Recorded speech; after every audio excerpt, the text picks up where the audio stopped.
अब इस संकट को 3 सप्ताह से ज्यादा हो रहा है। इसका पूरे विश्व की अर्थव्यवस्था पर, लोगों के जीवन पर बहुत ही विपरीत असर हो रहा है। इसलिए पूरी दुनिया इस संकट के जल्द से जल्द समाधान के लिए सभी पक्षों से आग्रह भी कर रही है।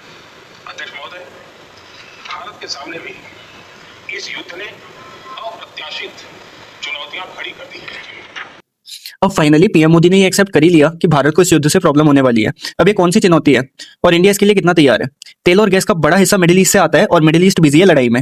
जैसा आपको पता है, गर्मी आने वाली है और गर्मी में इलेक्ट्रिसिटी की डिमांड बहुत ज्यादा बढ़ जाती है और इंडिया में 75% इलेक्ट्रिसिटी कोयले से बनती है। पर राहत की बात यह है कि कोयले का 6 से 7% ही बाहर से इंपोर्ट होता है। लेकिन कोयले को ट्रांसपोर्ट करने के लिए जो पेट्रोल और डीजल लगता है उसकी बहुत ज्यादा कमी हुई है जब से स्ट्रेट ऑफ हॉर्मुज़ बंद हुआ है।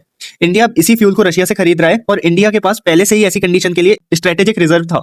मतलब 53 लाख मेट्रिक टन तक का रिजर्व है। इस टाइम पर जिस चीज को अपने पास रिजर्व नहीं है वो है एलपीजी गैस, क्योंकि एलपीजी गैस केवल 40% इंडिया में प्रोड्यूस होती है। एलपीजी को स्टोर करना मुश्किल होता है, इसीलिए हम एलपीजी इंपोर्ट कर रहे थे स्ट्रेट ऑफ हॉर्मुज़ से, वो ब्लॉक हो चुका है। तो ऐसी कंडीशन में इंडिया काफी भारी मात्रा में गैस को मांग रहा है अमेरिका और अर्जेंटीना से, और ये जिस रूट से आते हैं वो स्ट्रेट ऑफ हॉर्मुज़ से ज्यादा बड़ा है। तो एलपीजी की प्राइस तो बढ़ सकती है और भारत को प्रॉब्लम फेस करनी पड़ सकती है।